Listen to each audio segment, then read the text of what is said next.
La Regione Veneto partecipa alla Fiera Acquafarm di Pordenone con uno stand regionale, con l'obiettivo di promuovere i prodotti d'eccellenza della pesca professionale e dell'acquacultura venete. 6 organizzazioni di produttori del Veneto collaboreranno all'iniziativa che si svolgerà oggi, 14 febbraio, e domani.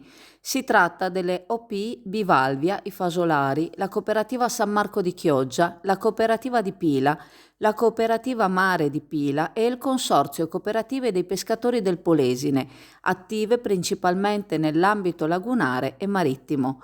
Lo stand presenterà i molluschi tipici delle aree venete, tra cui vongole veraci, vongole di mare, fasolari, cozze, ostriche, cannolicchi, tartufi di mare, seppie e moscardini. La fiera è a livello nazionale, unica in Italia e una delle più importanti in Europa. Oggi sarà presente l'assessore regionale alla pesca Cristiano Corazzari e dopo le 16 verranno proposti piatti a base delle tipicità presentate dallo chef David Perissinotto. L'assessore Corazzari ha sottolineato la varietà della produzione ittica del Veneto con numerosi allevamenti e valli da pesca che sfruttano l'acqua salmastra. Ha ricordato che ci sono 58 valli venete che coprono oltre 15.500 ettari di produzione lungo i 160 chilometri del litorale. Le 1001 notte di Elisa, materassi, letti, poltrone relax.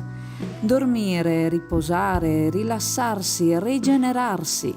A questo serve un materasso ed Elisa ti consiglierà ciò che fa per te, per la tua corporatura e per i tuoi problemi di postura.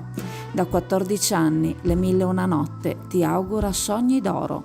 Le 1001 notte in Viale Mediterraneo a Sottomarina, Chioggia.